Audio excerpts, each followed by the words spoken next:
오늘 제목이 최종병기. 에베소서 6장 12절에 보면 우리의 싸움은 혈과 육에 대한 것이 아니요 악의 영들을 상대함이라. 오늘 성경에 보면 씨름이라는 단어가 나옵니다. 인생은 씨름이고 싸움이고 전쟁이다. 사람이 살아가는 것이 장난이 아닙니다. 삶이 다 전쟁입니다. 뱃살과의 전쟁, 쩐의 전쟁, 입시 전쟁, 장마 전선. 의사선생님들 얘기를 들어보면 세포하고 세균하고 전쟁을 벌여요. 세균이 우리 몸에 뚫고 들어오면 환자가 되고, 세포가 세균을 이기면 건강하고, 모든 것은 전쟁이에요. 공중건세 잡은 자와 전쟁이라고. 우리의 씨름은 혈과 육에 대한 것이 아니라는 거예요. 공중건세 잡은 악한 권세들, 마귀 사탄과의 전쟁이라는 거예요. 싸움이 있습니다. 모든 건 전쟁입니다. 전쟁에선 지면 큰일 나는 거예요. 전쟁은 지면 끝장나는 거예요. 그래서 전쟁은 이겨야 되기 때문에 우리가 영적인 전쟁에서 어떤 최종 병기를 가지고 있느냐. 그래서 오늘 에베소서에 보면 에베소서에 속으로 성령 충만을 받아라. 에베소서 5장 18절에 속으로는 성령 충만, 겉으로는 하나님의 전신갑주를 입어라. 완전 무장을 하라는 얘기예요. 사람이 여러분 전쟁이 일어나면 전쟁에서 중요한 것은 정신력이에요. 그 백성들의 군사들의 마음이 중요한 거예요. 내공이 있어요. 내공이. 그리고 전신갑주라는 게 무기가, 장비가 중요해요. 무기가. 여러분 지금은 무기가 중요합니다. 무기가. 어떤 비행기를 타고 어떤 최첨단 그런 무기를 가지고 있느냐에 따라서 다르죠. 여러분들은 광주에 첨단교회잖아요. 최첨단 무기를 가지고 덤비는 사람하고 구닥다리 무기를 가지고 덤비는 사람은 전쟁이 달라지는 거예요. 에베소서를 보면 너희들이 오직 성령으로 충만함을 받아라.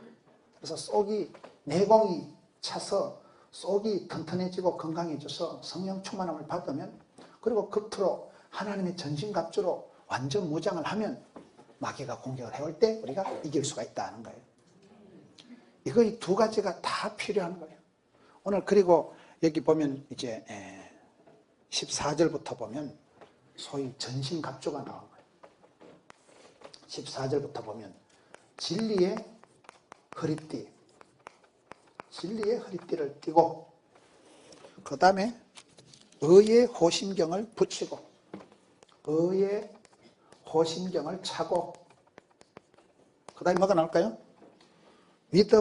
평안의 복음이 준비한 것으로 신을 신고, 평안의 복음의 신을 신고, 믿음의 방패를 가지고, 또 뭐가 있어요? 구원의 투구와 성령의 검, 구원의 투구를 쓰고 성령의 칼을 빼들어라. 6가지 완전 무장, 6가지 전신갑주가 나온 거예요. 여러분 우리가 살아갈 때 인생이 장난이 아니에요. 그죠? 그래서 오늘 성경에 보면 여러분 에베소서 6장 10절에 보면 끝으로 정말로 마지막으로 결론적으로 최종적으로 유언과 같이 사도 바울이 성도들에게 하시는 말씀을 본문의 말씀이거든요. 최종적으로 너희들이 갖춰야 될 무기가 있다. 종말 패션, 마지막으로 끝으로 결론적으로 너희들이 이것을 꼭 준비해야 된다는 게 오늘 본문의 말씀이에요. 우리가 에베소서를 보면 에베소서는 여러 가지 성경 말씀이 있어요. 에베소서에 보면 아내들아 남편에게 복종해라. 남편들아 아내를 사랑해라. 자녀들아 순종해라. 부모들아 너희 자녀를 노엽게 하지 말고 주의 교양과 훈계로 양육해라. 상전들아 공가를 거치고 종들아 거시기하고 머시기하고. 그런 가정생활, 직장생활에 대한 가이드라인을 소상하게 설명해 주는 말씀이 에베소서예요. 이 에베소서에서 그런 성도의 생활 지침, 성도들이 어떻게 살아가면 지혜롭고 행복하고 건강하고 승리하는 삶을 살 수 있을까? 아내들아, 남편들아, 자녀들아, 쭉 얘기가 나오다가 오늘 6장 10절에 가서 말이 뭐예요? 정말로 끝으로 마지막으로 최종적으로 너희들이 해야 될 게 있다는 거예요. 최종 병기가 필살기, 나만의 숨겨놓은 히든 카드, 나만의 마지막 비장의 무기가 있어야 되는 거예요. 우리가 마귀를 대적하고 자기를 지키고 이기기 위해서는, 여러분 성경에 보면 참된 경건은 자기를 지켜 새 속에 물들지 아니하고, 그죠? 고아와 가부를 돌아보고, 그런 양면성이 두 날개가 있어야 되는 거예요. 두 날개가, 속으로는 성령 충만, 겉으로는 전신갑주를 입어라.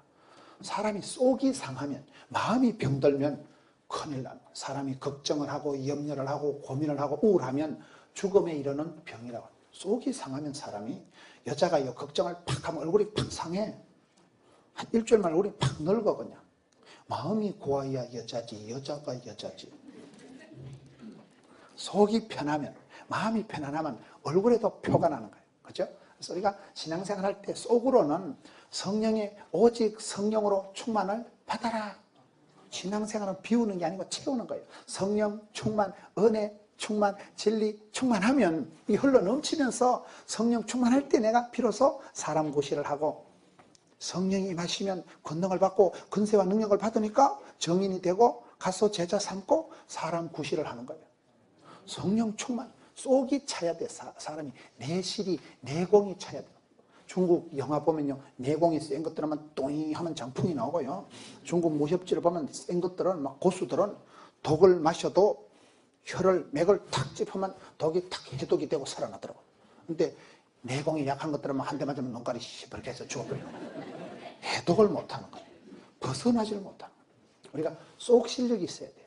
마음이 강하고 담대해야 돼요. 성경에 많은 경우에 두려워 말라, 놀라지 말라, 낙심하지 말라, 마음을 강하고 담대히 해라, 놀라지 말라, 자빠지지 말고, 찌질이같이 하지 말고, 객관하지도 말고, 자살하지도 말고. 왜요? 마음이 약하면, 마음이 병들면, 억장이 무너지면 다 무너지는 거예요. 그렇잖아요.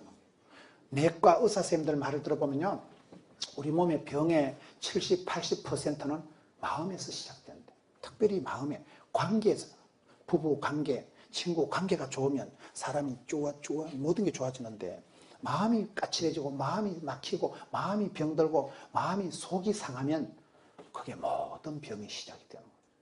속으로 성령 충만함을 입고 겉으로 장비가 좋아야 된다는, 장비가요. 등산을 할 때, 여러분 싸울 때 장비가, 무기가 절반 하는 건 뭘까요?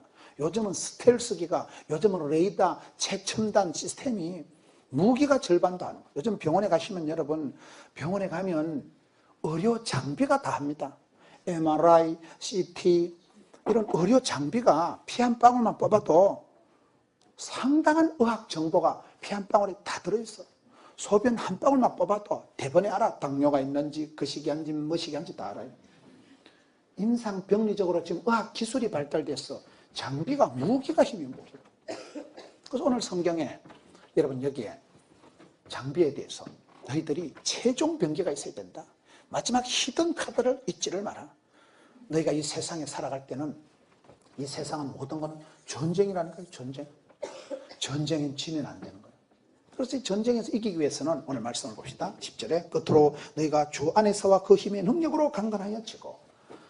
전쟁에서는 여러분 힘이 있어야 돼. 힘이요. 힘이 있어야 되는데 힘이 어디서 나와요? 전쟁을 할 때 힘을, 여기서 성경에서 말하는 힘은 오리지널 소스, 우리 힘의 원천이 어딜까요? 오늘 성경 에베소서 6장 10절에 보면 끝으로, 정말로 마지막으로 최종적으로 주 안에서와 그 힘의 능력으로 강건하여 지고. 주 안에 있을 때, 이때가 평안하고 고요하고 안전하다 그 말이에요. 그 힘의 능력으로, 주님이 주시는 힘과 능력으로 우리가 강하고 담대하게 무장이 된다는 얘기예요. 신앙생활은 뭡니까?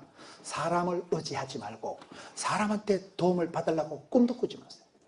우리가 신앙생활을 하다 보면 자꾸 사람 냄새가 그립고 사람이 좋고 사람을 의지하는 거예요. 사람 때문에 갈등을 겪으면서도, 여러분 꽃보다 남자라고, 좋은 사람을 만나면 꽃보다 남자지. 그런데 사람이 깜찍한 존재 같지만 사실은 사람이 끔찍한 게 사람입니다. 시골에 길 갈 때 호랭이 만나는 걸 무섭다 그래요? 사람 만나는 걸 무섭다. 사람이 저게 날강도인지 떼강도인지 또라이인지 날라리인지 알 수가 없어요. 미친놈 만나면 감당이 안 되는데, 여러분 사무엘하 7장에 보면 하나님이 사람을 심판을 할 때, 사람에게 징계를 할 때 벼락을 쳐서 죽이는 게 아니고 인생 채찍으로 사람 막대기로 지는 거예요. 고추 당초 맵다 한들 시집살이보다 맵습니다. 시집 갔어요? 아가씨가 아무리 고와도 시집 가서 독한 시어머니 만나면 고난주간 시작되는 거예요. 그럴 거 아니야. 좋은 신랑 만나면 좋은 사람 되는 거예요. 독한 거 만나면 독기가 흐르는 거예요. 만남에 축복이 있잖아요. 만남에 저주가 있잖아요.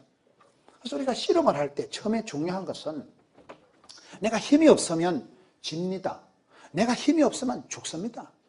밀리면 안 되는 거예요. 지면 안 되는 거예요. 그래서 힘이 있어야 되는데, 힘이 뭔 힘이에요? 내공이 있고 외공이 있어야 되는데, 쏙심은, 쏙실력은 성령 충만 받으면 마음이 강하고 담대해지고 영혼이 밝아지고, 속으로는 성지와 겉으로는 하나님의 전신갑주를 입어라, 이런 옷을 잘 입어야 되는데, 근본적인 힘은 뭐예요?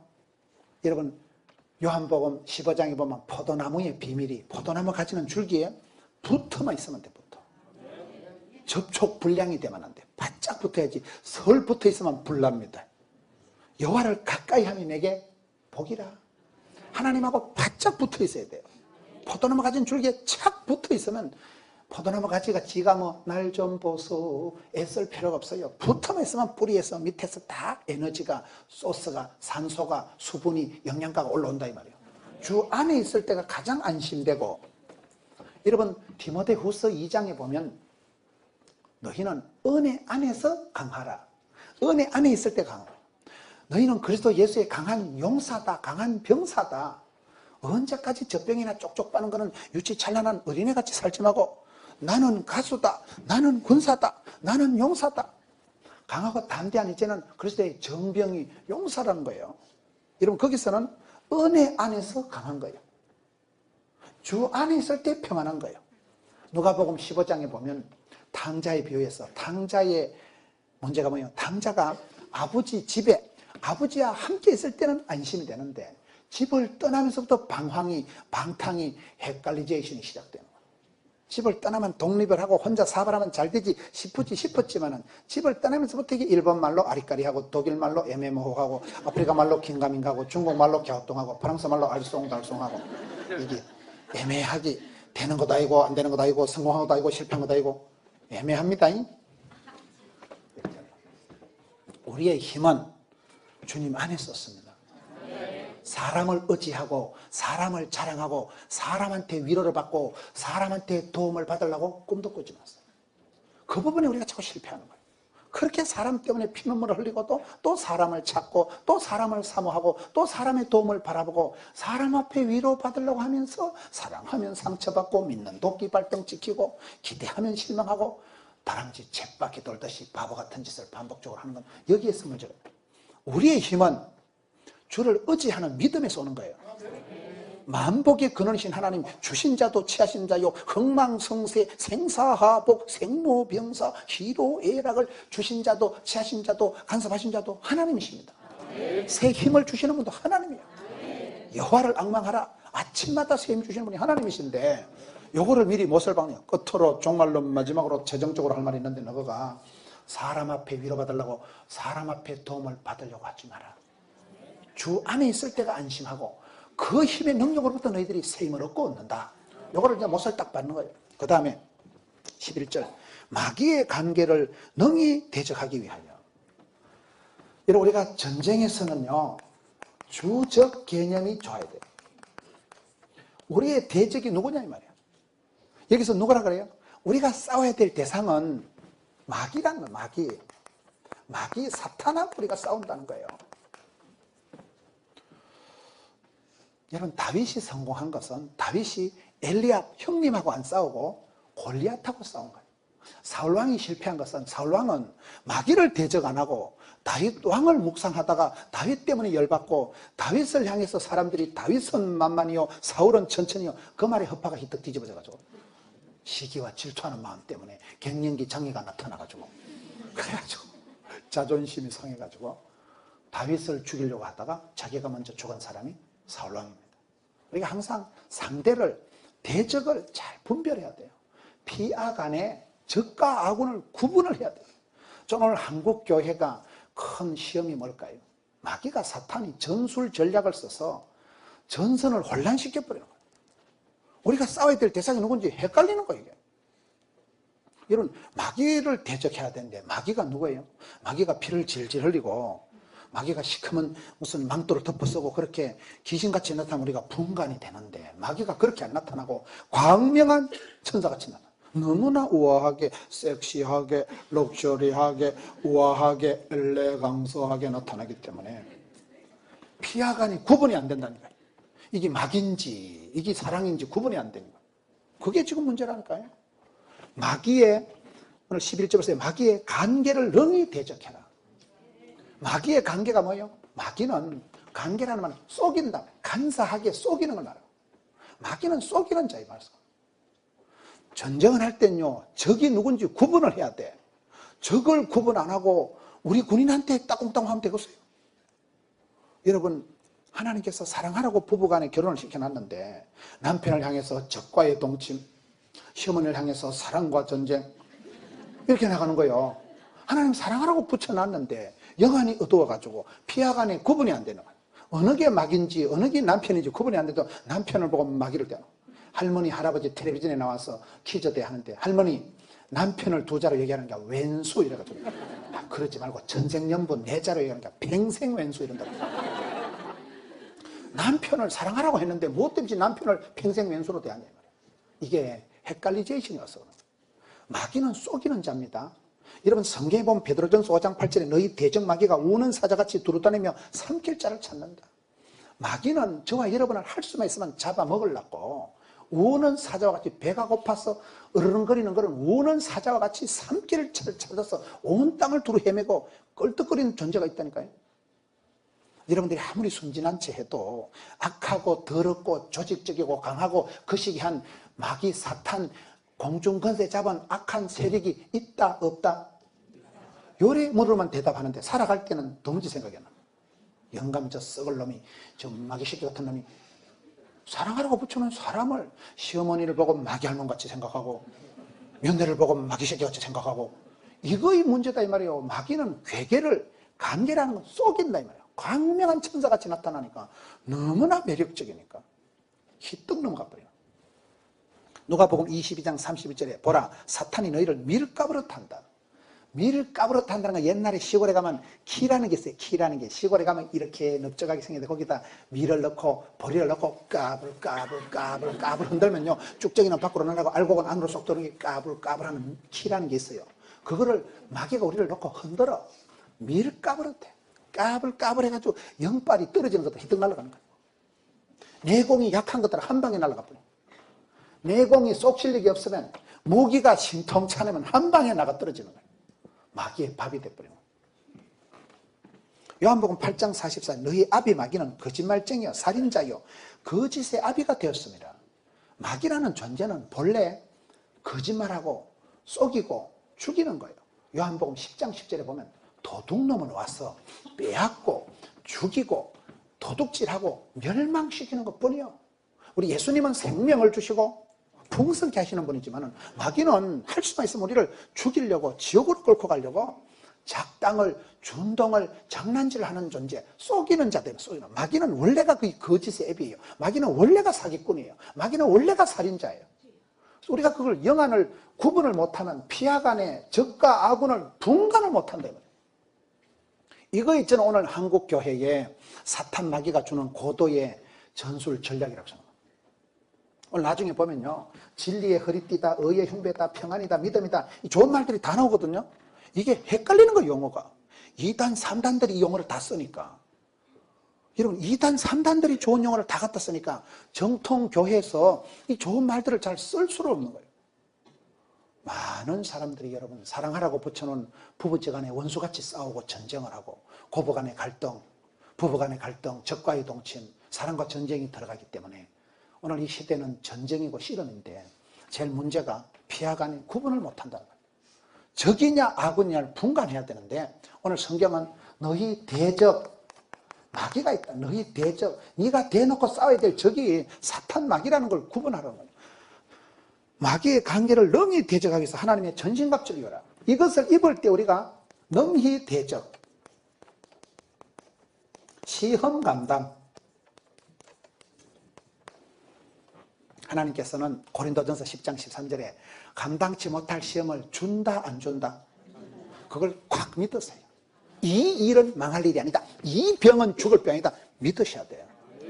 하나님은 우리의 저와 여러분을 생각해서 결제를 하실 때 감당치 못할 시험은 결제를 안 하십니다. 더러 시험이 올 때 그거는 하나님이 피할 길을 열어주시는 거예요. 피할 길을 열어주시는 거예요. 그래서 여기 보면 너희 때문에 마귀가 오지만은 시험은 있지만은 불같은 시험이 있지만은 능히 대적한다. 요한복음 16장에 너희들이 세상에 살아갈 때 환난을 당할 것이지만은 두려워 말라 담대하라.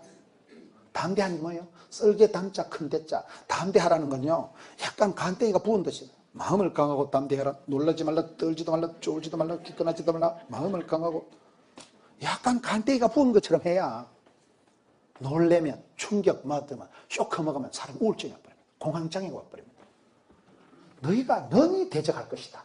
반드시 시험은 감당하면 된다. 하나님 피할 길을 열어주시면 된다. 마귀가 있어요. 악한 존재가 있어요. 여러분들이 아무리 순진한 채 해도 순진하지 않으면서 순진한 채 하지 맙시다. 아무리 순진한 채 해도 악하고 적극적이고 조직적이고 강하고 사기성이 있는, 할 수만 있으면 속여 먹으려고 하는 여러분, 이 음부의 세력이 주적이 있다. 주적이. 그거를 분간을 못하고 사랑해야 될 가족을 붙어 싸우고 미워해야 될 마귀를 마귀야 놀자. 이렇게 되면 집구석이 혼란해진다 이 말이에요. 여기에 끝으로 정말로 최종적으로 너희가 주 안에서와 그 힘의 능력으로 강건하여지고 마귀의 강해를 능히 대적하기 위해서 하나님의 전신갑주를 입어라. 전신갑주가 뭐예요? 어디 갔노? 전신갑주. 무기를 이걸 제대로, 여러분 군대 가면 발끝에서 머리끝까지 다 패션이 바뀝니다. 워카를 신으면 태권도 1단 이러잖아요. 우리 총각 딸이 군에 안 갔잖아. 군대 가봐봐. 워카를 딱 신으면 산나이로 태어나서 할 일도 많다만 악악악 이러면 되거든. 워카만 신으면 그냥 남자는 태권도 1단이라는 거예요. 워카를 신어야 가시밭길을 가고 돌짝발을 가도 발이 안 다쳐요. 천리 행군을 해도 발이 까딱 없어요. 신발이 중요해요. 신발이. 여러분 오토바이 탈 때 헬멧을 써야 안 써요? 아무리 깝깝해도 헬멧을 써야 머리를 안 다치는 거예요. 여기 지금 그 시기 하면서 하나님의 전신갑주 완전 무장을 하라는 거예요. 여러분 미국이 자유로운 나라잖아요. 근데 미국에 미군들이 많아요, 적어요? 세상의 자유민주국가를 미국이라 하는데 그것들이 아프간에 가도 미군들이 있고 이라크 가도 미군들이 있고 한국에도 미군들이 있고 미군들 천지백갈이요. 일본이 한국이 일본을 공격해요. 필리핀이 일본을 공격해요. 무슨 뭐 일본을 쳐들어갈 나라가 누구 있어요? 근데 그것들이 자위대가 셀까요? 약할까요? 잘 못 알아듣겠죠? 세상의 자유, 평화, 민주 국가에도 막강한 국방력을 유지하고 있습니다. 왜요? 힘이 없으면 죽어요. 제가 중국에 집회를 가보니까요. 중국 알아요? 중국에 제가 집회를 가보니까 갑오 전쟁, 옛날에 청일 전쟁 했던 데 제가 갔어요. 거기 가보니까 전쟁 박물관이 있더라고요. 근데 그 전쟁 박물관이 웃기는 게 거기서 중국 군인들이 몰살을 당한 거예요. 일본 군인들한테 청일 전쟁 때 중국 해군들이 거기서 싹 다 죽어버려요. 몰살을 당했는데 그거를 창피한 줄도 모르고 거기다가 커다랗게 전쟁 박물관 기념관을 지어놨더라고. 근데 참 중국 사람들 웃긴다 싶었거든요. 전쟁 박물관이 엄청나게 커. 건물이 몇 개가 대형 건물이 있는데 제가 이제 관광을 구경을 쫙 갔는데 제일 마지막에 가니까 문장이 이런 게 있더라고요. 따라합시다. 낙후되면 매맞는다. 실력이 떨어지고 기술이 떨어지면 세계 열강한테 다 집어뜯기고 나라가 망하고 아편 전쟁한테 영국에 지고 청일 전쟁한테 일본 놈들한테 져가지고 낙후되면 실력이 떨어지면 힘이 붙이면 쪼다대고 다 뺏기고 매맞고 비참하게 된다는 거예요. 그게 전쟁 기념관 제일 마지막에 딱 있다. 그래서 내가 이 사람들의 꿍식이 있구나. 그게 여러분 중국 사람들이 자녀들이 거기 와서 그걸 보고 너그 조상들이 너그 선배들이 중화민국이라도 세계에서 제일 중간에 있는 게 중국이라고 자부를 하는데 너그 선배들이 잠시 방심해서 너그 선배들이 잠시 전쟁이 벌어졌는데 완전 무장을 하고 안 나가고, 오늘 우리 한국 사회 문제가 뭐예요? 국론이 분열되고 내부 갈등이 일어나고 비하 간에 구분이 안 되고 적전 분열이 일어나고, 가서 제자 삼고 열방을 정복하고, 여러분 가서 제자를 삼아야 되는데 밖에 나가던 집안에서 니캉 내캉 딱콩딱 내부 분열이, 적전 분열이 오늘 우리나라의 문제. 국론이 분열이 되고 동서가 갈라지고 남북이 분단이 되고 세대 차이가 나고 가치가 충돌이 일어나고 문명의 충돌이 일어나는, 종교 간의 갈등이 일어나는 게 오늘 한국 사회가 됐다. 왜요? 이 전쟁이에요. 전쟁. 모든 게 전쟁에서, 여러분 미국이, 일본이 편안한 나라지만은 세계에서 막강한 국방력을 유지하고 엄청난 예산을 투입합니다. 일본 자위대 예산이 어마어마합니다. 미군들이, 이런, 미국은 군인 나라라도, 군인 나라. 제가 최근에 미국에 콜로라도 가보니까요, 거기는 군사 도시더라고요. 군인 나라예요. 거기에서 세계로 미군을 파병을 하는데 엄청난 돈을 들여서, 엄청난, 왜요? 부강하지 않으면, 나라가 건강하지 않으면 매맞는다니까요. 다른 나라에 속국이 돼가지고 머슴살이 노예세를 하기 때문에. 그래서 우리가 전쟁에는 방심하지 말고 헛심을 쓰지 말고, 전쟁에는, 여러분 예수님은 구름 타고 오시지만 요 사탄막이라는 것들은 틈을 타고 오기 때문에 방심하면 죽는 거예요. 헛심을 쓰면 죽는 거예요. 엉뚱하면 망하는 거예요. 그래서 오늘 성경에 너희들이 속으로 성령 충만함을 받고 겉으로 하나님의 전신갑주를 입어라. 완전 무장을 하라. 완전 무장을. 이게 여러분 최소량의 법칙이라고. 우리가 몸이 아플 때 전신만신이 아파서 죽는 거 아니에요. 간 기능만 나빠도, 콩팥만 나빠도, 소화만 안 돼도, 한 부분만 아파도 그거의 화근이 돼서 합병증이 돼서 무사히 소천합니다. 사람이 한 군데만 아파도 그게 화근이 된다니까요.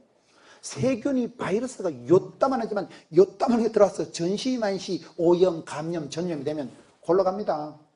그래서 우리가 최소량의 법칙이라고, 우리 몸에 영양소가 한 가지만 부족해도, 그거의 비타민 D만 결핍해도, 비타민 A만 결핍해도 손톱이 갈라지고 눈이 시리고 입술이 찢어지고 그시기 하다니까요. 한 가지 영양소만 부족해도 치명적인 병이 되고, 여러분 이게 하나님의 전신갑주 입으라고 하는데 한 가지만 잘못돼도 그게 마귀가 틈을 탄다 이 말이에요. 그 사람의 독특한 아킬레스건이 아니겠어요? 그 사람만의 약점이 아니겠어요? 그 사람만의 허점이 있는데, 이 부분을 우리가 신경을 바짝 써서, 여기 보면 제일 마지막에 나오는 말씀이 18절에 오직 모든 기도와 간구를 하되 항상 성령 안에서 기도하고 이를 위하여 깨어 구하기를 항상 힘쓰며 여러 성도를 위해서 구하라. 졸지 말고 자빠져 자지 말고 마음을 방심하지 말고 신경을 써서 깨어 있어서 기도하라는 거예요. 시험에 들지 않게 깨어 있어 기도해라. 여러분 우리가 신앙생활 할 때 최종 패션 테라피라는 게 있어요. 패션 테라피 들어보셨어요? 옷을 통해서 치료를 한다는 거예요. 허브 세라피가 있고요, 허깅 세라피가 있고요, 여러 가지 치료요법이 있는데 치료 중에 하나가 패션 치료라는 게 있어요. 패션 치료. 사람은 그 인격이 그 어떤 것이 옷에 가두어도 옷에 포함이 되는 거예요. 여러분 제가 급하다고 런닝고만 입고 와서 설교를 하면 여러분들 어떻게 보셨어요? 이야, 뭐 저런 인간이 다 있나? 제가 아무리 바빠도 사리마담 입고 반쯤만 입고 서서 할렐루야 이러면 무슨 저런 강사가 다 있을까? 사람이 정신이 나가면, 사람이 정신줄을 놓으면 패션이 이상해져. 머리를 산발락같이 해가지고 다니고, 여름에 겨울옷 입고 다니고, 이상한 보따리 하나 들고 다니고, 머리에 꽃 하나 꼽아당기면 미친년이라는 거예요. 사람이 정신이 나가면 옷이, 헤어스타일이 이상하다 저 아줌마. 이상해서 그런 거예요. 정신줄을 놓으면 패션이 이상해진다니까요. 제가 서울의 대형교회 집회를 가보니까 그 수십만 명 되는 교회 성도들이 일사불란하게 움직이는 이유가 뭐냐 보니까 패션의 힘이라더라고요. 가운을 딱 입어. 주차 안내 요원, 수전위원. 여러분 성가대 가운 입으면 성가대원이요. 그냥 앉아있으면 아줌마예요. 그냥. 가운을 입으면, 여러분 병원에 가보면 의사들이 뽀얀 흰 가운을 입고 앉아있으면 그냥 신뢰가 됩니다. 여러분 병원에 가서 의사 흰 가운 입은 박사님 앞에 앉아만 있어도 이제 나는 살았다. 이제 박사님이 알아서 다 병 찾아가지고 주사 한 방 놔주면 날 거다. 사람이 그 옷만 봐도 안심이 되는 거예요. 경찰복만 봐도 되고, 군인은 여러분 패션이 중요해요. 패션이. 완전 군장을 해서 여러분 패션이 그렇게 중요해요. 패션이. 그게 패션 세라피라는 거예요. 우리가 신앙생활 할 때는 단장을 해야 돼. 속으로, 여러분, 속으로 마음을 성령 충만함으로 속을, 내장을 단장을 하고 겉으로 완전 무장을, 패션을 이걸 잘 해야 되는. 그 부분에서 여러분들이 한번 보세요. 어떤 부분이 패셔너블하게, 어떤 부분이 잘 됐는가 안 됐는가. 진리의 허리띠를 띠라. 유태인들은 옷을 입는 거 보면 옷이 이렇게 통으로 되어 있는 거예요. 여러분 옛날에 교련 시간에, 여러분 교련 시간에 아니면 군인이 군대 가면 중요한 게 반도 패션이라고, 이게 허리띠가 중요해요. 허리띠가.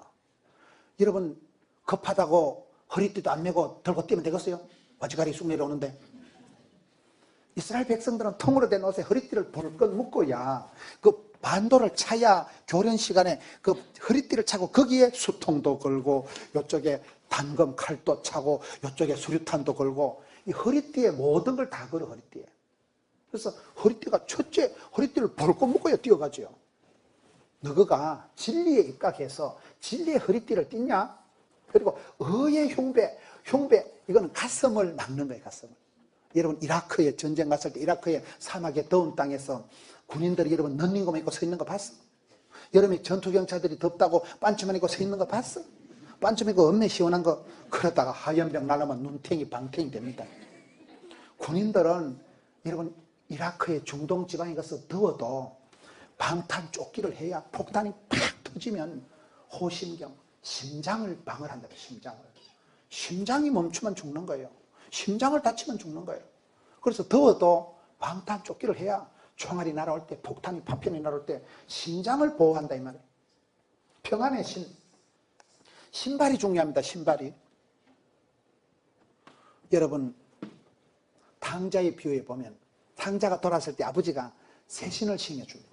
신발은 신분을 상징하는 거예요. 그 시대의 자유민들은 신발을 신고 노예들은 맨발의 청춘들이에요. 신발거든요. 옛날에 우리 딸, 고운 딸 예쁜 꽃신 사주고 우리 어머니 비단신 사드리고. 신발은 여러분 그 사람의 신분이에요. 중국의 자금성에 가보시면, 자금성 알아요? 중국의 황제의 성을 자금성이라 그래요. 자금성인 방이 9,999칸이래. 하룻밤에 한 방씩 자도 10년을 돌아가면서 자야 되는 거예요. 중국의 자금성에 얼마나 궁녀들이 많고 시다바리들이, 무수리들이, 따가리들이 얼마나 많겠어요. 그 임금님 있는 중국의 자금성, 부의 황제, 마지막 황제의 성에, 궁에 가보면 패션이 중요해요. 패션. 임금님만이 쓰는 게 골든 컬러예요. 노란 옷은 옛날에는 임금님, 황제만 입는 거지 작것들이 노란 옷 입고 다니면 그거는 큰 죄를 짓는 거예요. 노란 옷 아무나 못 입어요. 황제만 입는 옷이에요. 여러분 자금성의 부의 궁전에 가보면요, 임금님이 자는 침대는 노란 골든 컬러예요. 임금님 옷에만, 옛날엔 여러분 임금님 궁궐에 그 딱 서 있는 정이품, 정삼품 할 때 귀족들의 그 패션이 품격을 나타내요. 아무나 색깔을 쳐발라가지고 있으면 큰일 나는 거예요. 그 옷 색깔이 그분의 신분이에요. 임금님 색은 골든 컬러, 노란 건 임금님만 입어야 되는 거예요. 아래 것들 입으면 큰일 나는 거예요. 여러분 신발이 그분의 상징이라는 게 신발이에요. 노예들은 신발을 안 신고 맨발로 다니는 거예요. 그 아들에게 신발을 신겨주다는, 너는 이제 종이 아니고 너는 이제 품꾼이 아니고 내 아들이다 그 말이에요. 하나님께서 모세를 부를 때 모세야 네 발에 쓰리바를 벗어라 이런 게 있잖아요. 쓰리바 알아요? 모세를 하나님 불렀을 때 네 발에 쓰리바 샌들부터 벗어라잉. 그 신발 가지고 안 된다잉. 새 신을 신고 뛰어보자 펄자. 신발을 잘 신어야 돼. 신발을. 그 다음에 뭐예요? 믿음의 방패가 중요해요. 방패가. 로마 군인들은 이 시대에 바울이 지금 감옥에 있었거든요. 바울이 감옥에 군인들하고 묶여 있으면서 군인들의 패션을 신령과 진정으로 묵상을 한 거예요. 우리가 영적인 전쟁인데, 영적인 전쟁에서도 전신갑주를 입어야 내가 살겠다. 이 전신갑주를 로마 군인들을 보고 얘기합니다. 로마 군인들이 가지고 있는 게 방패예요. 방패. 이런 최종 병기가 뭐예요? 우리 성도님들은 말씀과 기도에만 전념하기 때문에 영화를 안 보시는데, 최종 병기의 그 영화에 나오는 무기가 뭐예요? 활이요. 활. 최종 병기 활이 날아올 때, 여러분 중국 영화 보면 활이요 막 새카맣게 막 몇 천 발이 화살이 날아오면 그냥 사람이 까치밤송이 돼버려요. 사람이 그냥 화살이 수십 개 나한테 팍 찍히면 살 수가 없는 거예요. 그럴 때 로마 군인들은 방패를 가지고 있어요. 로마 군인들은 방패가 폭이 한 75cm 되고 길이가 한 1m 20쯤 되는 방패를 나무로만 방패에다 거기에 가죽을 씌워가지고 아싸라삐야 방패를 착 들고 뒤에 숨으면 화살이 날아와서 방패에 퍽 꼽힌다 이거야. 불화살이 날아오는데 옛날에 최종 병기는 화살이라니까요. 화살을 쏠 때 화살이 여러분 성경에 보면 그 제일 악하고 나쁜 왕이 성경에 아방이었어요. 그 인간이 어떻게 죽을까요? 어떤 군사가 싼지는데 뿅 해서 화살이 날아와서 확 꼽혀 죽잖아요. 누가 쏜 줄도 모르는데 하나님께서 인생의 생로병사 생사하복을 주관하시거든요. 그 사람이 여러분 애를 쓴다고 애가 나오는 게 아니에요. 살고 죽는 게 하나님 손에 있다니까요. 하나님 손에. 건강도 모두 하나님 손에 있는 거예요. 운동하세요. 운동하지만은 그렇다. 운동한다고 건강한 거 아니라니까. 운동 안 한다고 빨리 죽는 거다 아니라니까. 하나님 손에 있어요. 하나님이 결제하시면 돼요. 하나님. 그 최고 악한 왕이 죽을 때 누가 쏜 줄도 모르고 뿅 쏜 화살에 맞아서 죽어버립니다. 성경에 보면 병사 이름도 안 나옵니다. 우리가 영적인 전쟁터에 나가면 어느 방향에서 십자포화가 날아올지 몰라요. 어느 방에서 사방팔방에서 화살이 날아올 때 방패가 있을 때 방패가 착 들고 있으면 퍽 꼽히고 마는 거예요. 구원의 투구, 성령의 칼, 이런 하나님의 전신갑주를 가지고 여러분 영적인 전쟁터, 우리가 살아가는 게 전쟁입니다. 보이지 않는 전쟁이에요. 이 전쟁터와 방불한 현실 세계에서 여러분 죽지도 말고 아프지도 말고 지지도 말고 승리해서 승리의 계가를 부르고 사명을 사역을 감당하는 여러분 되시기를 축원합니다. 우리가 신앙생활 하는 거는 이 땅에서 살면요 다 전쟁이라는 거예요. 씨름이라는 거예요. 싸움이라는 거예요. 전쟁이라는 거예요. 여러분 야곱이 잘한 것은 야곱의 이름이 이스라엘 이긴 자로 바뀐 거거든요. 우리가 전쟁에 반드시 이겨야 돼요. 전쟁을 하고 난 뒤에 내 죽음을 알리지 말라 이렇게 하면 안 되는 거예요. 살아야 돼요. 니도 살고 교회도 살고 가정도 살고 살아야지. 죽으면 지면 큰일 난다 이 말이에요. 야곱이 위대한 것은 야곱이 여러분 야복강에서 하나님의 사자와 독대, 직고, 단판 하나님하고 단판을 벌인 거예요. 독대, 단 둘이 싸운 거예요. 직고 다이렉트로 바로 아린 거예요. 사울이 바울이 된 것은 그의 인생의 한 길목에서 다메섹이 있었다. 다메섹. 주님과 나와 정면으로 씨름을 하는 하나님과 내가 직고하는 독대하는 단판을 벌이는 그런 필드가 있어야 된다고 합니다. 오늘 우리가 이 시대를 살아가면서 성경은 종말로 끝으로 결론적으로 마지막으로 내가 너희들에게 할 말이 있다. 에베소서에 그 사도 바울이 가정생활에 대해서 직장생활에 대해서 교회생활에 대해서 상당한 부분을 얘기를 하다가 최종적으로 결론적으로 너희들이 꼭 갖춰야 될 게 있다. 마지막으로 너희들이 분명히 기억할 것은 이 세상은 장난이 아니다. 아무리 순진한 채도 너희를 삼킬 자가 우는 사자와 같이 광명한 천사와 같이 악랄하고 적극적이고 조직적이고 강한 음부의 권세가 사탄 마귀가 있다. 그것을 피하가니 구분을 해라. 성령이 임하시면 영 안이 열리고 눈에 비늘이 벗겨지고 인사이트, 포사이트, 통찰력이 생겨서 척 보면 알아야 되는 거예요. 저는 살아가면서 위대한 사람, 대단한 사람, 멋진 사람들은 한 가지 공통점이 감각이 뛰어나더라고요. 센서가, 눈치가 구단이야. 척 보면 아는 거예요. 이거이 돈이 되겠다. 이거이 내한테 필요하겠다. 이것이 맞다. 이 사람은 좋다. 이 사람은 가까이 할 사람. 이 사람은 사기꾼. 이 사람은 멀리 할 사람. 이 사람은 결혼할 사람. 이게 감각적으로, 본능적으로, 동물적으로 척 알아야 돼요. 거기 띵한 것들은 똥인지 된장인지 구분이 안 돼가지고 찍어 먹으면 이건 똥이네. 이거는 된장이네. 안 돼. 여러분, 세상은 전쟁이라니까요. 오늘 이 시대의 마귀가 전술 전략을 써서 성도들을 헷갈리게 만든다. 헷갈리게. 피하가니 구분을 못하고 마귀를 대적해야 되는데 마귀를 내비두고 시어머니하고 붙어 싸우고 영감하고 붙어 싸우고 자식을 보고 이 왼수 덩어리야. 자식을 붙어 싸우고 그래서 무자식이 상팔자락하고 시편 100교편에 나는 사랑하나 저희는 대적하니 나는 기도할 뿐이라. 여러분 청소년 부모가 있는 분들은요 청소년들 내 아들이라고 말 함부로 하면 안 됩니다. 공부하기 싫거든 나가라 이러면 애들이 가출합니다.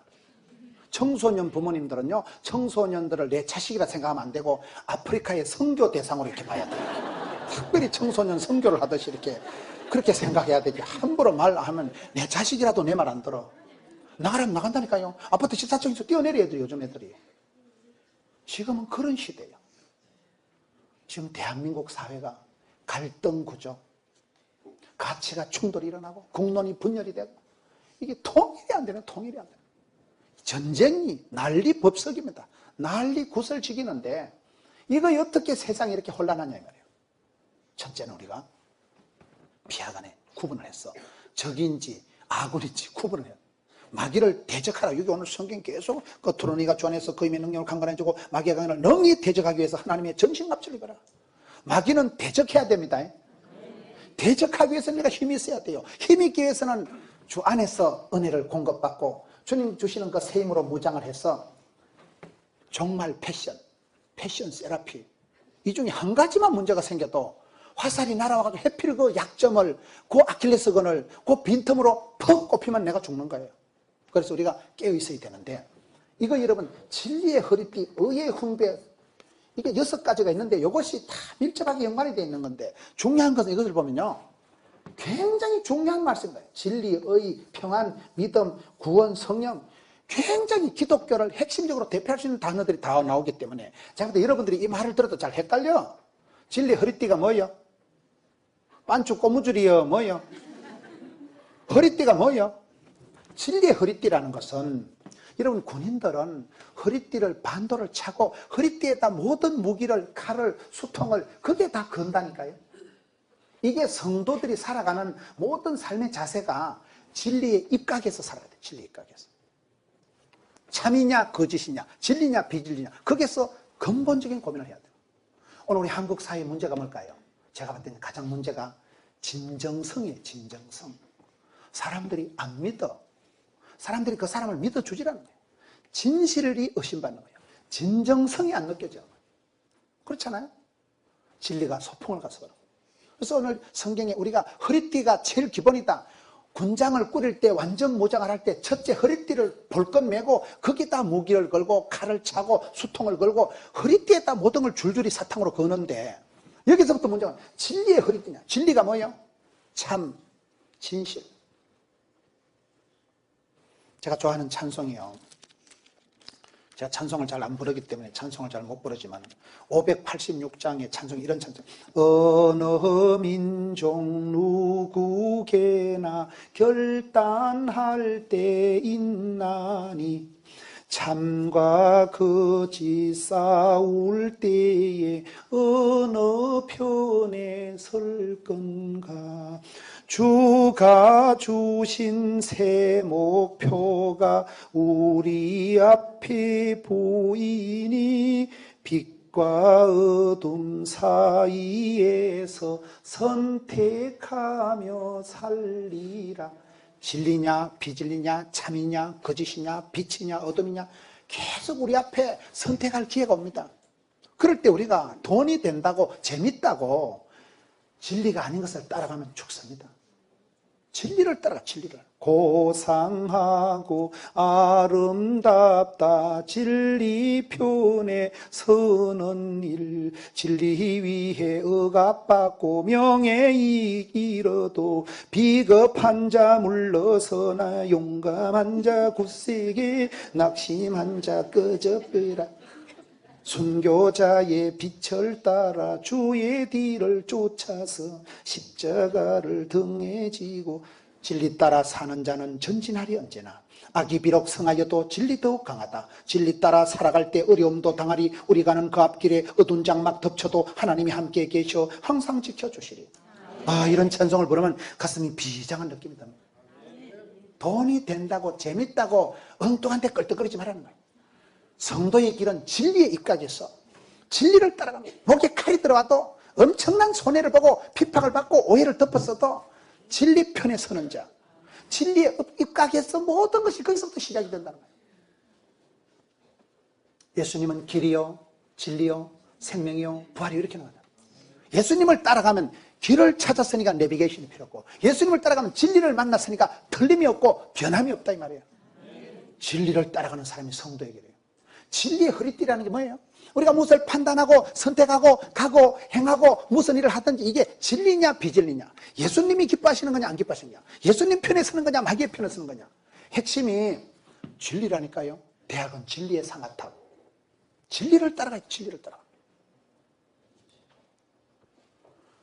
사람들이 사는 게 힘들다고, 사는 게 어렵다고, 진리에 상관없이 당장 나한테 얼마나 유용하냐, 필요하냐, 돈이 되느냐, 재밌느냐, 맛있느냐, 너무나 천박한 그 길을 따라가기 때문에 방향을 잃어버리는 거예요. 입맛이 변질이 돼버리고 길을 놓쳐버린다고 보는 거예요.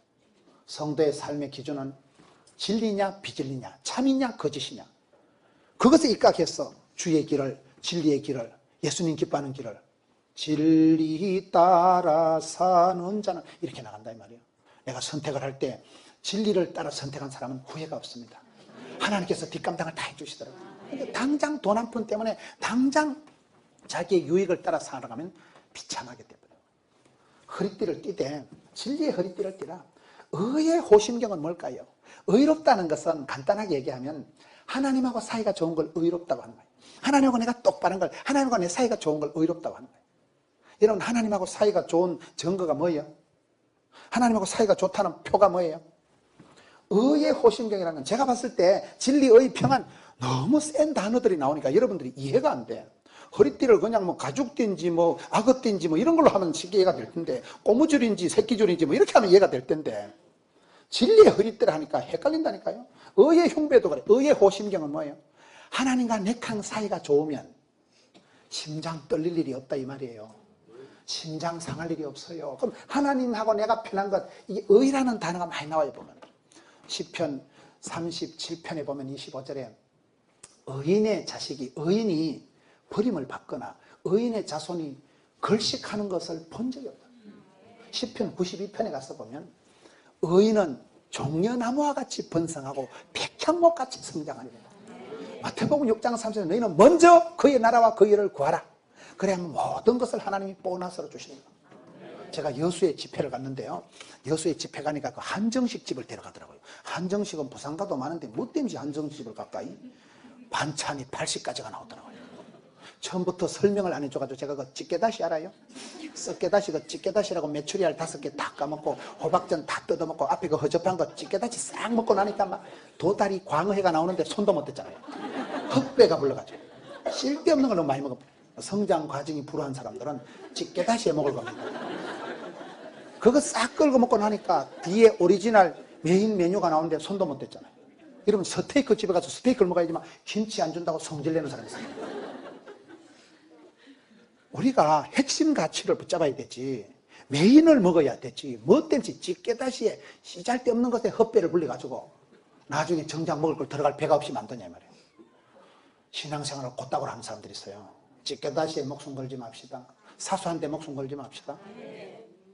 먼저 그의 나라와 그의 의를 구하면, 하나님과 내 사이가 통하고 친하고 편하면 다른 건 하나님이 저절로 다이어트를, 구조조정을, 교통정리를 싹 해주시는데, 여기서 우리 헷갈리는 거예요. 의의 호심경이라는 건 내가 하나님 앞에 의롭게, 바르게, 똑바르게 하나님하고 사이가 좋으면 심장 떨릴 일이 없다 그 말이에요. 심장 다칠 일이 없다 이 말이에요.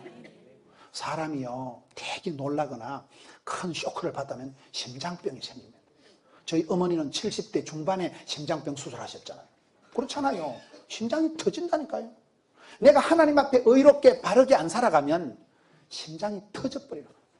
심장이 떨리는 일이 와요. 그럼 하나님하고 의롭다는 게 뭐예요? 제가 볼 때 4가지가 있어요. 첫째, 통할 통자를 해서 하나님하고 통하고, 둘째, 친할 친자를 써서 하나님하고 친하고, 셋째, 하나님하고 합한 자. 다윗 보세, 2세 아들 다윗을 만나게 나고 궁합이 딱이다. 너를 축복의 통로로 내 뜻을 몽땅 이루리라. 합한 자, 궁합이 딱 맞은 사람이 다윗이잖아요. 여러분, 출애굽기 34장에 보면 하나님이 모세를 달 때, 모세는 친구와 대면하듯이 하나님이 가까이 지낸 사람이 모세예요. 아브라함은 하나님의 벗이다, 친구 닮은 만큼 그렇게 친하게 지낸 사람이 아브라함이요, 모세예요. 통한 자, 한나의 기도를 보면 한나는 슬픈 마음을 하나님께 통한 것, 이걸 신통, 인통, 물통, 사통, 밥통, 그런 말이 있어요. 통해야 되느니라. 불통하면 불행하고 필통, 반드시 통해야 되느니라. 필이 통해야 돼요. 적자 생존이라. 적는 자만이 살아남는다, 그런 말이 있어요. 필기를 하면, 설교를 필기해서 집에 가서 들어보면 영 다릅니다. 보면 어제 이런 말 했는가 싶어. 하나님하고 여러분 통해요. 전기가 통해요. 찌릿찌릿 통해요. 하나님하고 통하고, 하나님하고 가까이 친하고, 하나님하고 마음이 합하고, 그 다음에는 즐거울 낙자를 써서 하나님하고 즐겁게 지내요. 다윗이 범죄하고 났을 때 하나님 구원의 즐거움을 회복시켜 주옵소서. 예수 믿는 게 좋고 주의 궁전의 하루가 세상의 첫날보다 낫다. 시편 84편. 여러분, 이게 교회 와 있는 게 좋아야 돼. 무슨 뭐 목사한테 눈도장 찍으려고 온 거 아닙니다. 역사적 사명을 다해서 와서 자리 지키는 거 아닙니다. 지금 부담이 되고 억지가 되고 그런 건 뻔. 하나님은 신령과 진정으로 예배하는 자를 찾으시는데 자원하는 심령으로, 자원하는 심령으로 내 마음에서 이렇게 일어나야 되냐. 간첩도 자수하면 광명 찾지만 체포되면 감옥 들어가잖아. 계란도 지가 깨고 나오면 병아리지만 놈이 깨는 건 후라이가 된다 그러잖아. 억지로 하지 말아야 돼. 억지로. 내가 예배 드리는 게 좋아야 돼.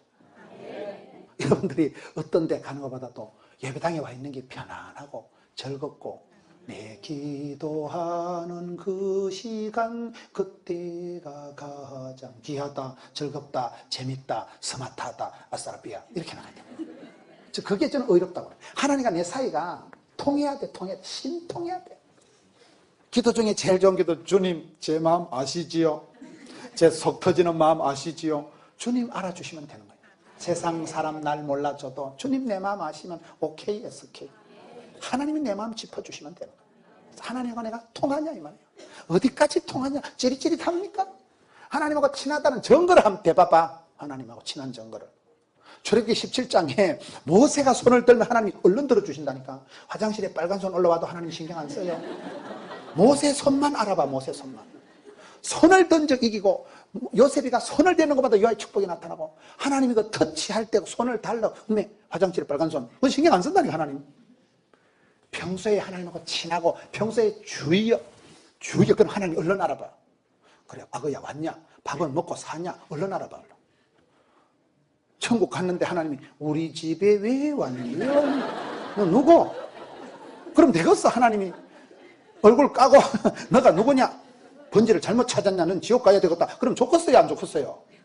좋은가 봐. 합한 자 하나님하고 궁합이 찰떡궁합이 돼야 돼. 하나님 마음에 쏙 들이대 눈에 띄는 사람이 돼야 돼. 저는 이렇게 다니면서 보니까요, 저분이 왜 저렇게 복을 받았을까? 큰 축복을 받으면 보면 하나님 보실 때도 눈에 쏙 들어오는 거예요. 엄매 이쁜 거, 엄매 귀여운 거, 겁나게 귀여운 거, 그냥 주님 마음에 확 들어오는 거예요. 여러분, 우리가 사람을 보면 필이 꼽히는 사람이 있어요. 음식을 먹어도요, 궁합 있고요, 뭐든지 착 입에 달라붙는 게 있잖아. 없어요? 아무거나 드세요, 그러면. 음식을 먹으면 착 달라붙는 게 있어요. 아주 꿀맛이 있어, 꿀맛이. 사람도 여러분 참 같이 있기도 너무 이쁜 거, 너무 좋다. 불편한 사람하고 있으면 속이 상하다니까요. 제가 이런 무안군 연합집회 갔을 때 거기 한의원 원장 출신 목사님이 그러더라니까요. 목사님같이 성질이 좀 이렇게 약간 거시기한 사람은 성격이 좋은 사람하고 일을 해야 된다. 내가 원래 성격이 까칠하고 약간 지랄 같기 때문에 성격이 이렇게 무던한 사람하고 일을 해야 되지. 나하고 성격이 비슷하게 까칠하는 거 있으면 둘이 부닥쳐가지고 간이 상해서 빨리 죽어버린대. 맞아요, 안 맞아요? 여러분, 내가 마음이 편한 사람하고 있으면 속이 편안해요. 궁합이 맞는 사람하고 있으면요, 마음도 편안하고 속도 편한데 왠지 거북한 사람하고 있으면 가시방석이에요. 아이씨, 오늘 자리 잘못 잡았대. 서울을 빨리 가는 방법이 뭐라 그랬어요? KTX를 타고 비행기를 타고 가는 게 아니고 좋은 사람하고 가면 퍼떡가, 징그러운 사람하고 가면 가시방석, 고난주간. 그런 거예요, 사람이요. 좋은 사람은 보기만 해도 좋아. 같이 하늘 아래, 같은 태양 아래, 같은 시대, 동시대 살아가는 것만 해도 아싸라비야. 이 같은 하늘 아래 그대가 있는 것만 해도 가슴이 뿌듯한 사람이 있고, 존재 자체가 미친 존재감이라고. 존재하는 자체가 신경 쓰이는 인간이 있어. 그건 어쩔 수 없는 거예요, 사람 마음이. 마음이 편하다, 마음이 속 편하다, 마음이 합한 자가 궁합이 있다니까. 음식도 먹으면 속이 편안한 건 내 체질에 맞는 음식이요. 음식이 나쁜 게 아니고 내 체질에 안 맞아서 그래요. 즐겁고 신나고 이 네 가지가 되는 존재가 의롭다는 거예요. 하나님과 내 사이가 빤듯하다는 거예요. 하나님 내 사이가 막힘이 없고 거침이 없고 흔들림이 없다는 거예요. 그렇게 살아가면 심장 떨릴 일이 없어요. 심장 상할 일이 없어요. 심장병이 안 생겨요, 그렇게 하면요. 그래서 이게 네가 호심경, 허리띠, 평안의 신. 평안의 신은 또 뭘까요? 우리가 사람을 궁극적으로 봤을 때, 제가 오늘 단어가 너무 센 단어가 나와서 여러분들이 지금 말귀를 잘 못 알아듣는데, 하나님 그 사람에게 축복을 주시기 전에 고요를, 평강을 먼저 주시는 거예요. 마음이 차분하고 안정감이 있고 고요할 때는 까딱없어요. 깊은 강에 큰 호수에 돌멩이를 하나 던지면 돌멩이가 뿡 쑥 들어가 버리는 거예요. 근데 종재기 많은 데다가 돌멩이 이따만한 거 던지면 종재기가 휘뜩 뒤집어지는 거예요. 여러분, 내가 평안할 때는 내가 어디를 가도 까딱없는데 내 마음이 불편하고 내 마음이 고요가 샬롬이 평강이 없을 때는 누가 한마디 하면 허파가 뒤집어지는 거예요. 내 마음이 왈칵 울컥 벌컥하면 확 쏟아버린다 이 말이에요. 그래서 평안의 복음의 신발이라고 오늘 평안의 복음의 신발이라는 단어가 오늘 말씀에 나오잖아요. 이사야 52장 7절에 보니까 좋은 소식을 전하며 평화를 공포하며 복된 소식을 가져오며 구원을 공포하며 시온을 향하여 이르기를 너희의 하나님이 통치하신다 하는 자의 산을 넘는 발이 어찌 그리 아름다운가. 신발이 중요해요. 신발이요. 여러분, 신발이 뭐라 그랬어요? 탕자의 신발은 너는 이제 종놈이 아니고 품꾼이 아니고 너는 머슴이 아니고 내 아들이다. 신분을 상기하는 거라니까요. 신발을 잘 신어야 행군을 합니다. 신발이 튼튼해야 길을 걸어가. 신발이 나쁘면 행군을 못하고 물집이 생기고 발에 가시가 박히고 큰일 나니까. 여기에 평안의 복음의 신발이 뭘까요? 제가 봤을 때는 내가 평안을, 고요를, 기쁨을, 차분함을 그걸 감당하면 하나님 어디로 인도하시든지 소원의 항구로 갈 때 아무런 두려움이 없는 거예요. 근데 내 마음이 불안하고 내 마음의 평강이 깨지면, 내 마음의 고요가 없어지면 출렁, 왈칵, 벌컥, 울컥 할 때마다 늘 하나님 주신 축복을 확 쏟아버리는 현상이 나타나기 때문에 여기에 평안의 복음의 신발로 네가 무장을 하라는 거예요. 복음을 전하는 자의 발이 아름답다니까요. 제가 오늘 낮에 호남신학대학교 체포를 갔었거든요. 호남신학대학교 가보니까 거기가 미국 남장로교의 거기에 선교사님들이 여기 광주에서 돌아가신 분의 무덤이 거기에 45개가 있더라고요. 알아요? 몰라요? 우리나라에 순교자가 한 1000명이 나왔는데요. 순교자 1000명 중에 850명이 호남 땅에서 순교하셨다는 거예요. 그래서 오늘 차종선 총장님 말씀을 들으니까 이 땅에 많은 순교의 피가 흘렀기 때문에 하나님께서 이 땅을 특별히 기억하신다는 거예요. 이런 많은 선교사님들이 여기 오셔가지고 그분들이 호남신학교 안에 거기에 묘원이 있는 거예요. 경상도에 가보면요, 호주의 선교사님들이 오셨는데 무덤도 하나도 없어. 다 무덤이고 뭐고 다 없어져가지고 비석도 하나 똑바로 없는 거예요. 최근에 이제 목사님들이 몇 분 연구를 해가지고 이렇게 하는 분들이 있는데 이 땅에는 묘연이 잘 구분되어 있는 거예요. 그 호남신학대학교 총장님 오늘 그러시더라고요. 우리는 선교와 순교다. 학생들을 성지대에 보내놓고 돌아오지 마라 한다는 거예요. 돌아오지 마라. 거기서 뼈를 묻어라. 무서운 얘기예요. 전영창 거창고등학교 교장선생님은 학생들의 졸업 훈시를 할 때 박수갈채가 기다리는 데가 아니고 단두대가 기다리는 데로 가라.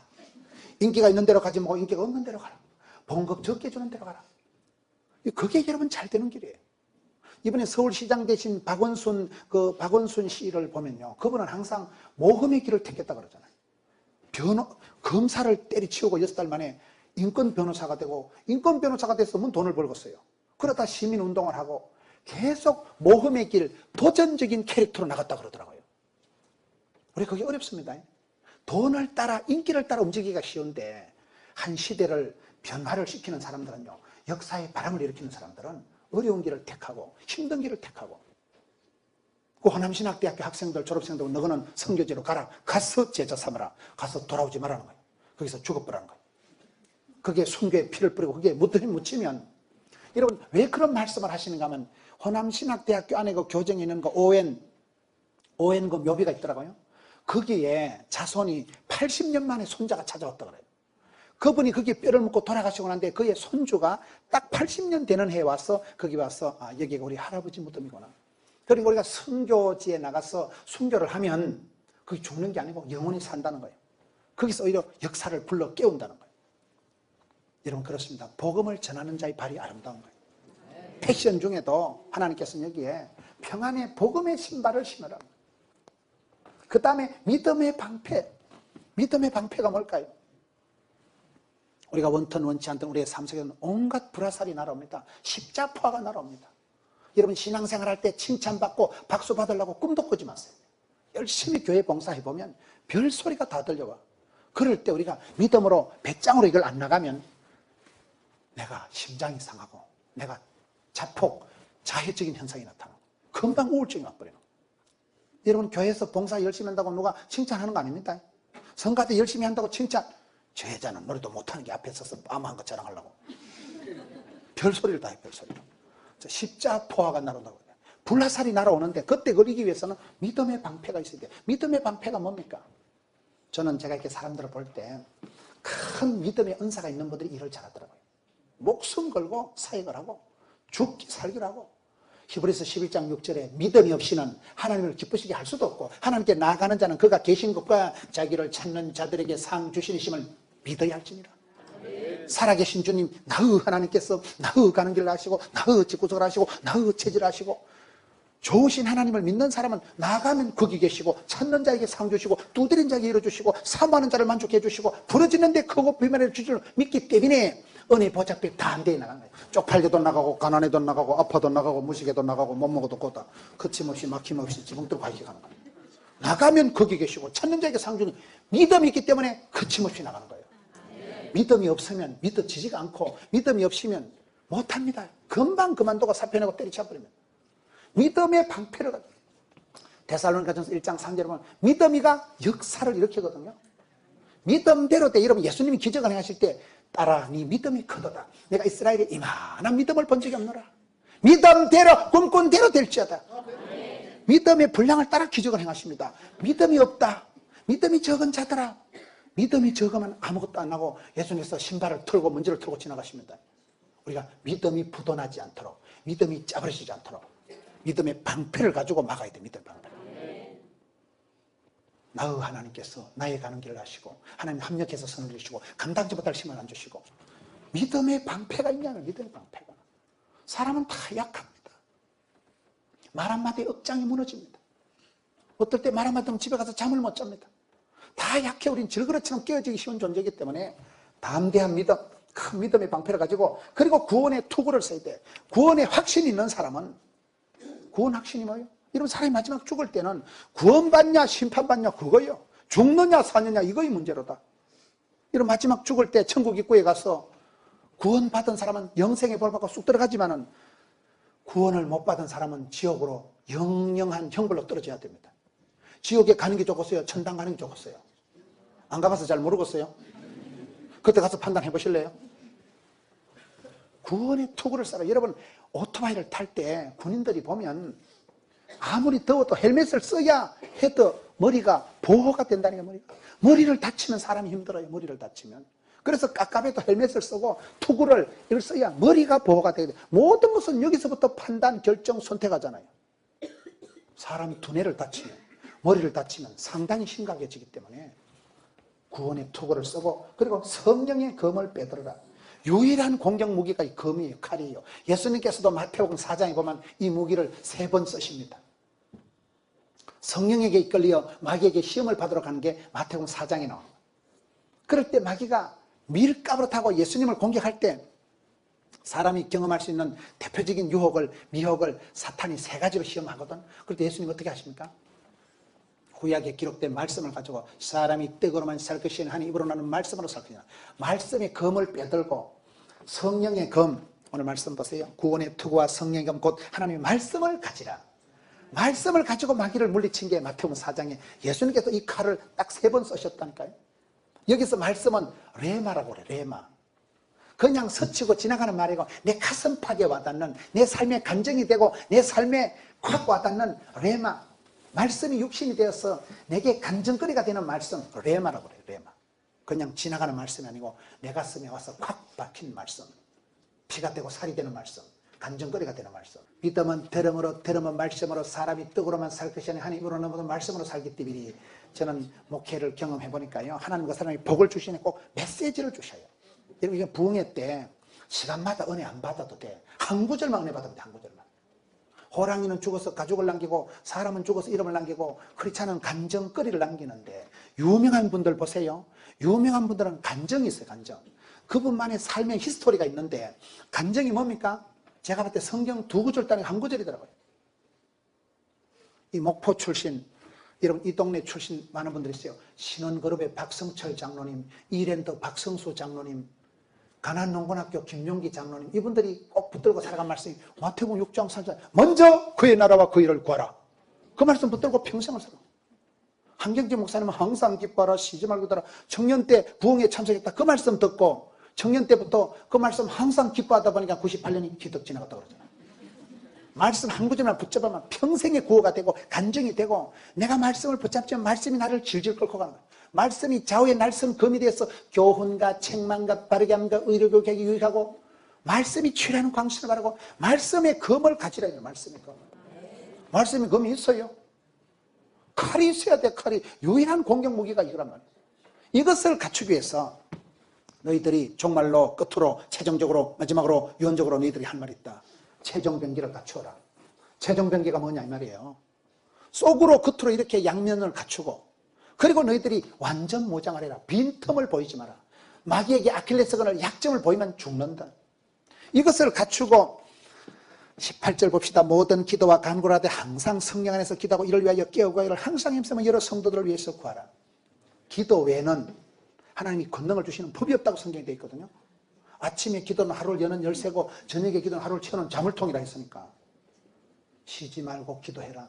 기도를 쉬는 것은 죄를 짓는 것과 같다. 여러분, 기도 외에는 우리가 기도를 통해서 성도가 기도하면 하나님은 우주 만물을 총동원해서 응답하십니다. 눈물의 기도는 땅에 떨어져 하늘에 사무친다. 사람이 흘려야 될 게 세 가지가 있다고 그러죠. 성공을 위해서는 땀을 흘려야 되고, 전쟁 때 땀 한 방울은, 여러분 훈련 때 땀 한 방울은 전쟁 때 피 한 바퀴 싸고 똑같다 그러니까요. 땀 흘림이 없이 성공이 없어요. 피 흘림이 없이는 진리가, 피 흘림이 없이는 사명을 이룰 수가 없고, 눈물의 기도가, 엄마가 교회 가서 많이 울어야 자식이 밖에 가서 웃는데요. 눈물의 기도가 주께 상달이 되는 거예요. 아랫물이 윗물이 되는 거예요.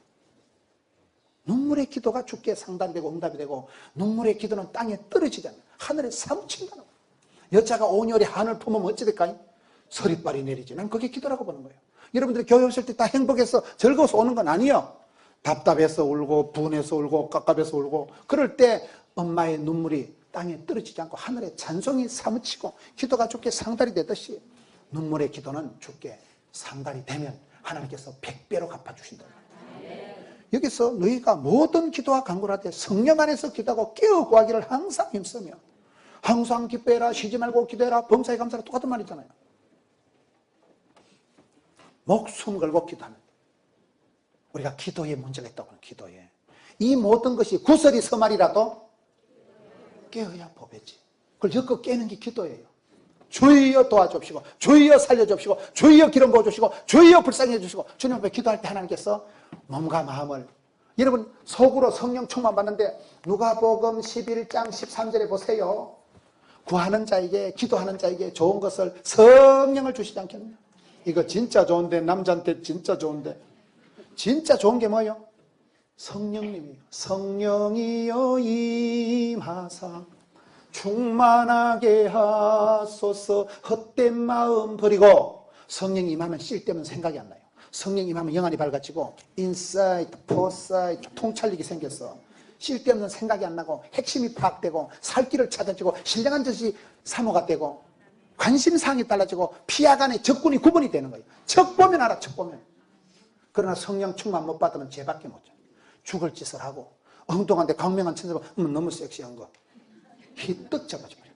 죽 써서 개 주는 거. 실컷 쌓아놓은 수십 년 공든탑을 마귀 새끼한테 상납해버리는 거. 그런 현상이 기도가 중단이 되면, 여러분 누가복음 11장이 뭐라고 13절이 구하는 자에게, 찾는 자에게, 두드린 자에게 좋은 것을 성령을 주시지 않겠느냐. 기도할 때 하나님이 성령으로 기름 부어 주신다 그 말이에요. 깨어서 기도할 때 하나님이 분별력을 주셔서, 내가 진리에 입각하지, 요즘 내가 진리가 소풍 가고 내가 너무 좀 사이비로 엉터리로 엉뚱하게 살아가는구나. 진실해야 돼요. 지금 진정성을 의심받는 게 한국 사회 가장 문제라니까요. 사람을 안 믿습니다. 지금은 어떤 직책, 어떤 당이든지 사람들한테 신뢰를 잃어버린 이유예요. 진실이 없어. 그래서 시편 51편에 다윗이 범죄가 왔을 때, 하나님 내 마음에 정한 마음, 깨끗한 마음을 새로 창조 만들어 주옵시고 정직한 영을 새롭게 하소서, 이렇게 나가는 거예요. 하나님 내 마음에 천지를 만드신 하나님께서 새로운 마음, 깨끗한 마음을 만들어 주시고 내 정직한 영을 새롭게 해주옵소서. 사람이 살다 보면 자꾸 때가 묻는 거예요. 여러분, 제가 와이셔츠를 입고 하루 종일 돌아다니다 집에 가서 와이셔츠를 벗으면 까뭇까뭇할까? 뽀사시 할까? 제가 하루 종일 돌아다니고 집에 가서 세면대에 비누칠을 하면 떼국물이 떨어질까? 물이 해맑은 생수가 똑똑 떨어질까? 내가 똥을 만진 적이 없는데, 내가 황치를 한 적이 없는데도, 여러분, 아무리 뽀사시하게 깔끔을 떨어도 집에 가서 세면대에 손을 씻어봐 새카만 떼국물이 똑똑 떨어집니다. 우리가 제약에 관념한 세상에 살다 보면 사는 게 죄요, 사는 게 전쟁이요. 엎어지고 자빠지고 살다 보면요, 상처받고 멍들고, 그렇게 살다 보면 우리가 우리 몸에 죄가 덕지덕지보다 죄가 칠갑을 해가지고 있기 때문에 정직한 영을 새롭게 하소서. 주님 앞에 나와서 엎드려 회개하고, 회개하면 회복되고 항복하면 행복하다, 그런 말이 있어요. 주님 앞에 나와서 회개하지 않으면, 매일 우리가 손을 씻지 않으면 언제 이게 온갖 떼국물이 다 묻어가지고, 그래서 그 다윗이 범죄하고 난 이후에 하나님, 내 마음에 정한 마음을 만들어 주옵시고 정직한 영을 새롭게 해 주옵소서. 진정성을 회복해야 돼요. 진실하게 진리를 참을 따라 살아가는 게, 모든 부분을 여기에 허리를 걸어야 된다. 허리를 딱 묶고, 나는 참과 거짓이 있을 때, 진리가 있고 비전이 있을 때 주의 길을 가리라. 길이요 진리요 생명이신 예수님을 따라가리라. 이런 삶을 통해서 여러분, 여기 마지막으로 보면 이렇게 기도 생활할 때 19절에 또 나를 위하여 구할 것은 내게 말씀을 주사 나로 입을 열어 복음의 비밀을 담대히 알리게 하옵소서. 뭐 때문에 우리가 무장을 해야 됩니까? 완전 무장을 하는 이유는 복음 잘 전하려고 하는 거예요. 오직 성도는 순수 복음 전도를 위해서 하나님이 이렇게 모든 것을 주신다는 거예요. 내가 의사를 하든지 교사를 하든지 장사를 하든지 사업을 하든지 성도의 궁극적인 본업은 전도자입니다. 전도자. 복음 잘 전하라고 건강 주시고, 복음 잘 전하라고 출세시켜 주시고, 복음 잘 전하라고 박사가 되고, 복음 잘 전하라고 프로가 되고 선수가 되는 거예요. 여러분들이 광주시장이 되면, 여러분 아들이 광주의 국회의원이 되면 훨 쉽지. 권위가 있고 어디 가서 영향력을 미칠 수 있지. 복음을 잘 전하기 위해서 하나님은 모든 것을 주시는 거예요. 사명자가 수명자다. 미션이가 파서버리다, 그 말이에요. 오래 살려고 하지 말고 내가 주의 일을 하면 사명을 갖는 하나님이 건강도 물질도 집구석도 자식도 커버해 주십니다. 복음 잘 전하려고 하는 거예요. 제가 이번에 미국 가서 들은 얘기 중에요, 인디안들에 대한 얘기를 들었어요. 여러분, 인디안들이 옛날에 얼마나 고생하고, 인디안들이 한국 사람하고 비슷해요. 할 때 보면 인디안들이 그 정서가, 환경을 이렇게 사랑하고 아주 친환경적으로 살아가는 인디안들이 얼굴도리하고 비슷하고요. 인디안들이 무참하게 학살을 당하고 많은 고생을 하고 인디안들이 팍 줄어들었잖아요. 근데 지금 인디안들이 힘든 게 뭘까요? 알래스카의 인디안들은요, 매월 3,800불을 그냥 돈을 준대. 그리고 연어를 미국 사람들은, 일반 시민들은 2마리밖에 못 잡으면 인디안들은 마음대로 잡아먹어도 된대. 많은 특혜를 주고 연금을 듬뿍 주니까 어떻게 됐을까요? 인디안들이 야성을 잃어버린 거예요. 전투력을 잃어버리고 똥 쉬고 배부르고 이러니까. 그러니까 마약을 하고 애기도 안 놓고 흥청망청 살면서 인디안들이 급격하게 약해지고, 그 인디안들이 없어질 만큼 인디안들이 서서히 그냥 망가진다는 거예요. 저는 그 소리를 듣고 제가 깨달은 게, 여러분, 유태인들이 가스실에 600만 명이 죽어나가고요, 엄청 고생을 하고 2000년 동안 떠돌아다니면서 수많은 고생을 했기 때문에 고생 끝에 낙이 오는 거예요. 세계 최우수 민족이라 할 만큼 그렇게 정신을 바짝 차리고 살아요. 미국 사람, 중국 사람들이 송나라가, 한나라가, 명나라가, 왕조가 멸망당할 때 할 수 없이 보따리 싸고 동남아로 건너가. 동남아 알아요? 동네에 남아있는 알을 동남아 하는 거 아니고 싱가포르, 태국, 필리핀, 홍콩, 말레이시아, 인도네시아 가보세요. 중국 사람들이 차이나타운을 형성해가지고 죽고 살기로 건너간 사람들이 동남아에 흩어져서 동남아 경제 70, 80%를 좌지우지한다는 거예요. 무슨 얘기입니까? 징기스칸은 말에서 내리지 않았다는 거예요. 말에서 내리지 않는 무사. 징기스칸은 전쟁터를 떠나지 않았다. 징기스칸 후손들이 궁궐 짓고 편안하게 퍼질고 앉아서 복지부동 무사안을 하면서부터 나라가 망했다는 거예요. 우리는 이 시대가 어떤 시대예요? 전쟁입니다. 영적인 전투 현장입니다. 필드에서 현장감을 잃어버리면 안 되는 거예요. 징기스칸이 말에서 내리지 않고 전쟁터를 떠나지 않을 때는 세계를 제패한 몽골 제국을 형성했지만, 여러분, 우리가 언젠가부터 이 시대에 편리주의, 실용주의, 합리주의, 쾌락주의로 흘러가면서 영성이 죽어버린 거예요. 야성을 잃어버리는 게 저는 문제라고 봐요. 여러분들이 원턴 원치 않던 이 세상은 전쟁터입니다. 너희 대적 마귀가 우는 사자같이 삼킬 자를 찾기 때문에 피하간에 대적을 분간을 하세요. 그리고 이 대적을 능히 감당하기 위해서는 속으로 성령 충만, 겉으로 전신갑주를 입어라. 완전 무장을 해라. 빈틈을 보이지 마라. 최종 병기, 히든 카드, 너만의 독특한 숨겨진 무기를 갖추고 허리띠를 띠고 흉배를 붙이고 신발을 신고 새신을 신고 방패를 들고 투구를 쓰고 칼을 빼들고 주여 제가 여기 있나이다. 그럴 때 하나님 여러분 가정을 지키시고 교회를 지키시고 음부의 건세가 넘볼 수 없는 교회, 부끄러울 수 없는 복음을 가지고 영광스러운 교회에 음부의 건세가 손을 댈 수 없는 하나님 교회를 붙드시고 주님 오시는 그날까지 승리의 계가를 부르면서 천대까지 복을 감당하는 여러분 되시기를 축원합니다.